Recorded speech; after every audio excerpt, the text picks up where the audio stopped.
নমস্কার বন্ধুরা, রিঙ্কুর রান্নাঘরে আজকের আমার রেসিপি হলো কাঁকড়া। এখানে আমি তেলে কাঁকড়া নিয়েছি, দেখুন। তো এই তেলে কাঁকড়াটা আমি ভালো করে ভেঙে ধুয়ে নিয়ে আর সেদ্ধ করব। আপনারা শুরু থেকে শেষ পর্যন্ত ভিডিওটি দেখুন, আশা করছি ভালো লাগবে। দিয়ে দিচ্ছি 4 কোয়া রসুন, আর কাঁকড়াটা সেদ্ধর জন্য ভেতরে যাতে নুনটা ঢোকে তার জন্য দিয়ে দিলাম নুন। কাঁকড়া আমার সেদ্ধ হয়ে গিয়েছে, আমি এখন তুলে নিয়েছি।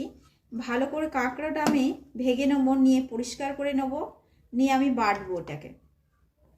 তো এখন আমি কাঁকড়াগুলো ছাড়িয়ে নিয়েছি, সেদ্ধ করে নিয়েছি, বেটে নেব।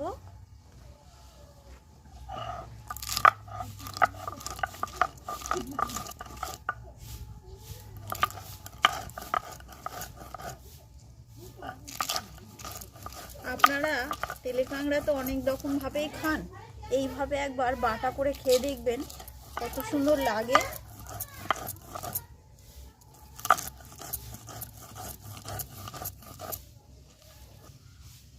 এর সঙ্গে সেদ্ধ যে আমি করতে দিয়েছিলাম রসুন, এর সঙ্গেই বেটে নিচ্ছি।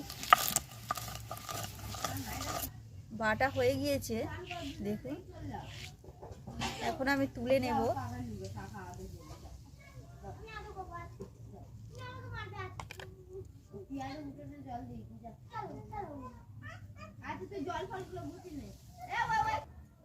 প্রথমেই আমি শুকনো লঙ্কা ভেজে গুঁড়ো করে রেখেছিলাম, সেটা দিয়ে দিলাম। এর মধ্যে দিয়ে দেব কাঁচা পেঁয়াজ,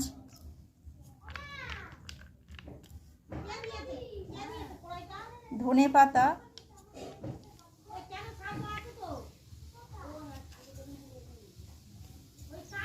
লবণ,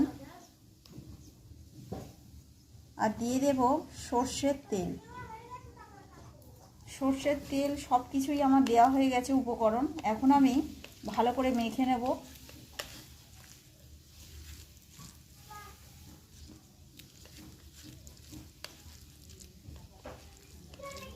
খুব সুন্দর একটা গন্ধ বেরিয়েছে। তো এখন গরম গরম ভাতের সঙ্গে আমরা খাবো। আপনারা একবার তেলে কাঁকড়া তো অনেকভাবেই খেয়েছেন, একবার এইভাবে খেয়ে দেখবেন, আর কেমন হয়েছে কমেন্টে জানাবেন। লাইক, কমেন্ট, শেয়ার, সাবস্ক্রাইব করবেন আমার চ্যানেলটিকে, আর নতুন নতুন ভিডিও পেতে ওপরে বেল আইকনটি প্রেস করবেন।